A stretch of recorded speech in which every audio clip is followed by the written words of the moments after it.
कलयुग में कीर्तन करना ही बहुत फलदायी है, ऐसा महर्षि वेदव्यास ने लिखा है। तो उस जुए में कहा जाता है कि वो अपना राजपाट सब कुछ हार गए, कि राजा नल और राजा ऋतुपर्ण जी ने पाताल भुवनेश्वर की खोज की। बाद में जगतगुरु शंकराचार्य जी आए, उन्होंने खोज की। उस समय गुप्त रामचरण पादुकाओं के दर्शन होते हैं। खाटू श्याम जी के जो पिताजी रहे घटोत्कच जी, उनकी जो इष्ट देवी है सर्व स्वरूपा माँ अखिल तारिणी के नाम से जो पुकारी जाती है, वो आपको कहीं न कहीं जनपद चंपावत का ही एक हिस्सा है।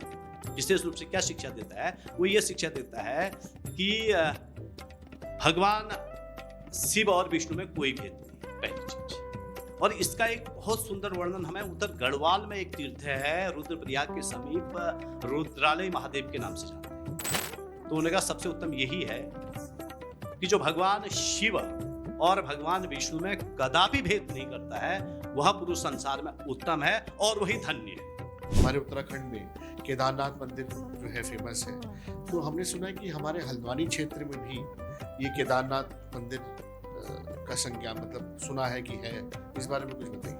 हाँ, केदारनाथ जी के वैसे दो स्थान हैं हल्द्वानी में। एक तो जो चारधाम मंदिर में भी केदारनाथ जी की पौराणिक पिंडी है।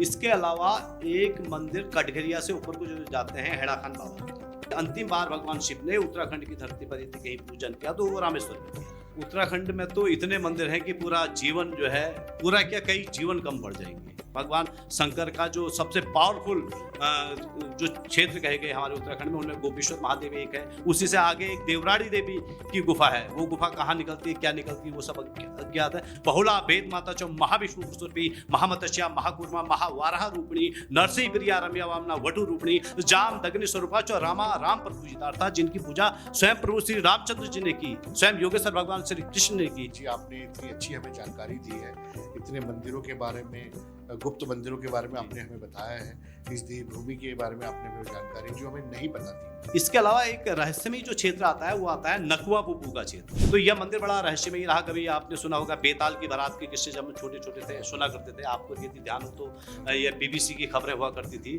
तो यह भी अपने आप में बड़ा अद्भुत क्षेत्र है। आदित्य गणों में विष्णु हूँ, सब ज्योति दिनेश हूँ, नक्षत्रों में राकेश, मरुतों में मरीचि विशेष हूँ, मैं आदि हूँ मध्यांत हूँ, हे पार्थ सारे सर्ग का, ब्रह्म गणों में ब्रह्म विद्या हूँ, वादवादी वर्ग का, जो भी वस्तु जगत में श्री संपन्न है वे जानो मेरे तेज के ही अंश से उत्पन्न है।